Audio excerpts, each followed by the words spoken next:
Major Vishwesh जी। जी, जय श्री राम। महाराज जी, आपके चरणों में सत सत नमन। महाराज जी, मैं अभी उत्तर सिक्किम में चीन बॉर्डर पर 17,000 फीट की ऊंचाई पर ड्यूटी दे रहा था। उस दौरान बादल फटा एवं हमारा इलाका बाकी जगह से 40-50 दिन के लिए कट हो गया। शुरू शुरू में कोई दिक्कत नहीं हुई, मन में बस देश के प्रति सेवा भावना थी। पर कुछ दिन बाद थोड़ा थोड़ा समय के लिए मन विचलित हो जाता था। थोड़ा चिंतन करके इसका कारण जानना चाहा तो कुछ स्पष्ट समझ में नहीं आया। फिर वही ड्यूटी देने जाना है, मन पूरी तरह से सेवा में लगे, इसीलिए हम ना हो, प्रणाम इसके लिए क्या करते हैं करें? ना। अपने देश के जो सैनिक जब हमारे सामने आते हैं तो हम ऐसे आनंदित होते हैं जैसे माँ के सामने बेटा आता है ना, ऐसे हम आनंदित होते हैं। हृदय से उनका स्वागत करते हैं और वाणी के द्वारा उनको दुलार करते हैं। और सच्ची मानिएगा, जो हमारा जो कुछ भी जीवन धन है, भजन साधन, हमारे राष्ट्र सैनिकों की सुरक्षा में, उनको स्वस्थ बनाने में, उनको धैर्य बनाने में लगे। मेरे जीवन का कोई अस्तित्व नहीं, मेरे जीवन का अस्तित्व मेरा राष्ट्र है, मेरी समाज है। इसलिए हम आपको प्रणाम करते हुए बार बार कहते हैं कि आप एक संत से कम नहीं हैं, क्योंकि हर समय भयानक संकट का विषय है। अब उस स्थिति में वो सीधे आपके ऊपर बादल फट जाता, आप लोगों जहां रह रहे हैं वहां फट जाता। आपको ऐसी ऐसी जगहों में ड्यूटी लगती है कि जहां पता ही नहीं है कि बर्फ में पैर रख रहे हैं उसमें रुकेगा या सीधे चला जाएगा। कितने ऐसे घटनाएं घटती हैं। हमारे राष्ट्र सुरक्षा में आप हैं, आप डरिएगा नहीं। मृत्यु एक बार होगी और वो सबकी होगी। वो समय निश्चित है, बिना समय के होगी नहीं, और समय को कोई टाल सकता नहीं। इसलिए निर्भय हो जाओ। एक बार ही तो होनी है ना, वो पक्का होनी है। कहाँ होनी, कैसे होनी, ये निर्णय अपने नहीं कर सकते। सुनो भरत भावी प्रबल, बिलख कहो मुनिनाथ, हान लाभ जीवन मरण, जस अप जस विध्यान। आप तो भावना करके जा रहे हैं राष्ट्र सेवा की कि अब पता नहीं वापस हो या ना हो, है ना। ब्याह हुआ, दूल्हा दुल्हन कार में बहुत मुस्कुराते हुए जा रहे हैं, आग लगी दोनों मर गए। वो तो नहीं जा रहे थे राष्ट्र सेवा में, लेकिन समय आ गया तो सुखद एसी की कार में ब्याह होके जा रहा है। और उन समय किसी को बख्शता नहीं, उसे काल कहते हैं। काल तो एक बार ग्रसता ही है शरीर को, तो भय क्या करना। अविनाशी के बच्चा हो, तुम्हारा स्वरूप अविनाशी है। अब शरीर भाव भी है तो उसे राष्ट्र सेवा में समर्पित करते हैं। देखो, जिस समय हमारे अंदर प्रबल राष्ट्र सेवा का नशा चढ़ जाएगा ना, तो अपनी मृत्यु कुछ तिनके के समान से ज्यादा नहीं लगेगी। देख लो हमारे राष्ट्र प्रेमी जनों को, आप भी उसी में हैं। वंदे मातरम, और ऐसे फांसी लगानी नहीं पड़ी, ऐसे फंदा लेकर इसे डाल लिया राष्ट्र के लिए, जैसे कोई वरमाला डालता है। हाँ, साहब गुरु गोविंद सिंह के लाडले शहजादे दीवाल पे चुने जा रहे हैं और कहा जा रहा है कि मेरी बात मान, लेकिन अपने आप को निछावर कर देते हैं राष्ट्र पर। कभी उनके हृदय पे ये भय नहीं आया कि मेरी मृत्यु होने जा रही है।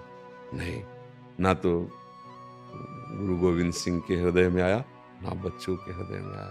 हम उसी राष्ट्र के हैं जिस राष्ट्र में ऐसे महान विभूतियां वंदे मातरम बोलकर प्राण को बलिहार करने वाले और भी कर रहे हैं ना, उन्हीं में आप भी हैं।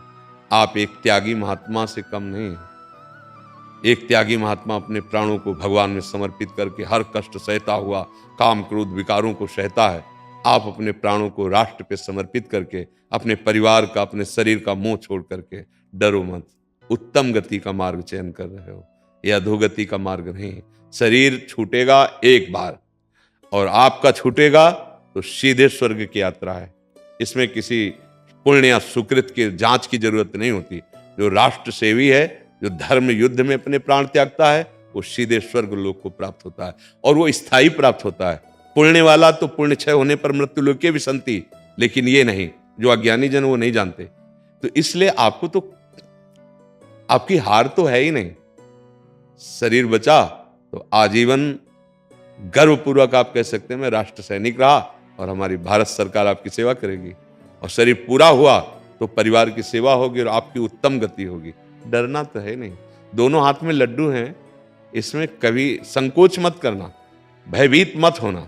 नहीं नहीं, बिल्कुल नहीं। भय कायर पुरुष धारण करते हैं, वीर पुरुष नहीं। एक बार मरना, सबको एक बार मरना, फिर क्या मरने के लिए क्या डरना, एक बार है। अगर कोई एक आदमी मर रहा हो तो सोचने की बात आ जाएगी, सबको मरना है, इसका नाम मृत्यु लोक है। बात यही समझनी है। फिर डरना क्या, मौज मस्ती से रहो। मौज मस्ती का मतलब अपराध या पाप भावना नहीं, जैसे आज के लोग कहते हैं वो पाप भावना नहीं, धर्म, राष्ट्र, समाज सेवा, इसके लिए नहीं डरना, ठीक है ना। आप बिल्कुल नहीं डरेंगे और हृदय से हम सम्मान करते हैं, और जो हम सम्मान करते हैं ना वो वाणी वाला नहीं, वो आपको खुद पता चलेगा। यहाँ स्वार्थ का नहीं है। राष्ट्र हमारा सिरमौर, हमारा माथा है। मतलब राष्ट्र को अगर कष्ट हुआ तो मतलब हम कष्ट से युक्त हुए। राष्ट्र के लिए हमारा जीवन। हम कई बार कह चुके हैं कि जितना हम भगवान से प्यार करते हैं उतना हम अपने राष्ट्र से प्यार करते हैं। और राष्ट्र की जो सेवा में, तो जैसे हम भगवान के भक्त का आदर करते हैं वैसे राष्ट्र सैनिकों का आदर करते हैं हृदय से। सबका तो आदर करने हम पहुंच नहीं सकते, पर हमारे पास जो कुछ भी भगवत प्रदत्त है, हाँ, सर्वे भवन्तु सुखिनः, सर्वे सन्तु निरामया, सर्वे भद्राणि पश्यन्तु मा कश्चित् दुर्भाग्। ये केवल बातें नहीं, आप हृदय की बात समझना, केवल बातें नहीं है। किसी से कुछ नहीं चाहिए, आपको सुखी देखना चाहते हैं, बस केवल आपको सुखी देखना चाहते हैं। अगर विश्वास करो तो केवल आपको सुखी देखना चाहते हैं। आपका भ्रम हटाना चाहते हैं जो आपको ये बैठ गया है कि मैं भोगों से सुखी हो जाऊंगा, कामनाओं से सुखी हो जाऊंगा। ये तुम्हारे साथ छल किया जा रहा है, ये माया मलिन तुम्हारे समय को नष्ट कर रही है। अंतिम समय तुम्हें पछतावा होगा।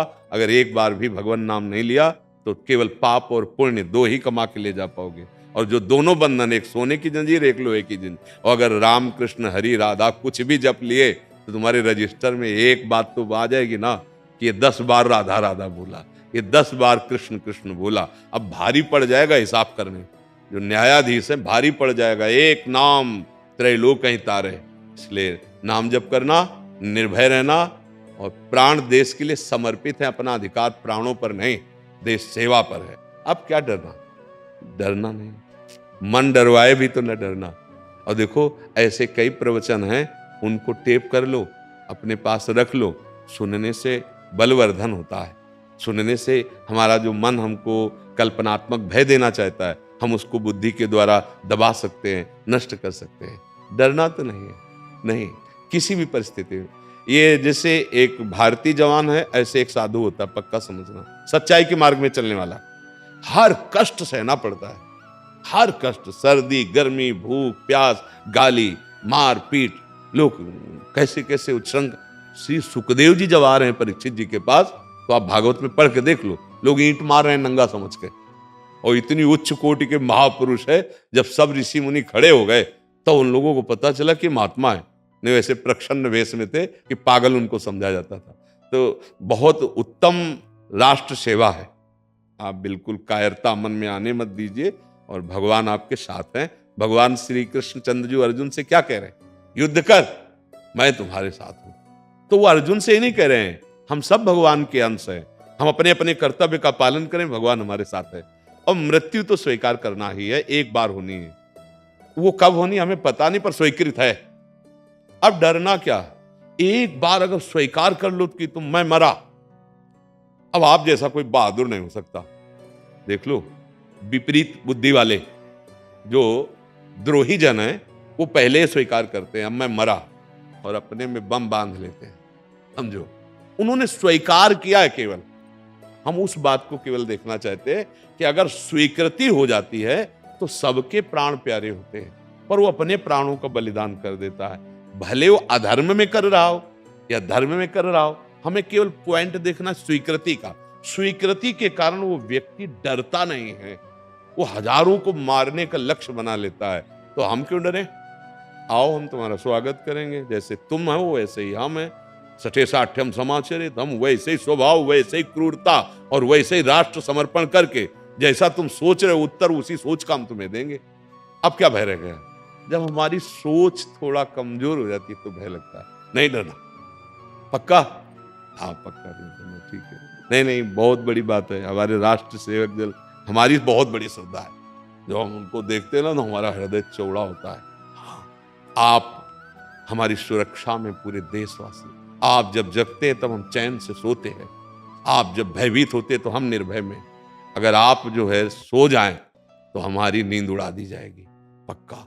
ये भले मूर्खतावश न समझते हो, पर राष्ट्र सैनिक हमारे बंधनीय है, और पूजनीय है और उनको प्रशंसा करनी चाहिए, उनकी प्रशंसा, उनका आत्म उत्साह बढ़ाना चाहिए। हमारे घर के तो बच्चे हैं, कौन है आप विचार करो, राष्ट्र सैनिक हमारे घर के तो हैं, हम ही लोग तो हैं उनमें जा करके, तो उनका उत्साह वर्धन करना चाहिए, उनका सम्मान करना चाहिए। आप बहुत मस्ती से रहो, भगवान की कृपा का पात्र बनो, हमारे राष्ट्र सेवा में शरीर रहे या न रहे इसकी कोई परवाह नहीं। शरीर तो ऐसे ही जा रहे हैं, कीड़ा मकोड़े की तरह जा रहे हैं, नहीं जा रहे, जरा सी घटना में पानी का बुलबुला है फूट जाता है, इसका कोई महत्व तो नहीं, कहाँ गया भाई, इसका महत्व देखना है।